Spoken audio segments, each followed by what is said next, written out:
everyone, thanks for coming back to my channel. Today I'll be showing you what I would do with my leftover stickers, so let's get started.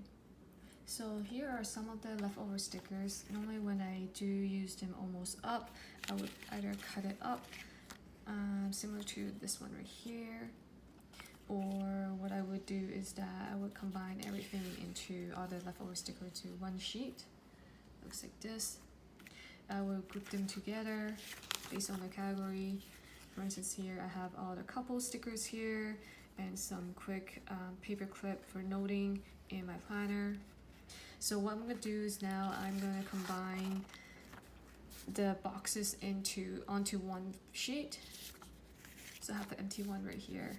So I will take all of these stickers and move it onto the empty sheet.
I hope you find this video helpful. Let me know how you organize your sticker collection. Thanks for watching again. Stay tuned for more videos, and if you have any questions or comments, please let me know. Have a good day. Bye everyone.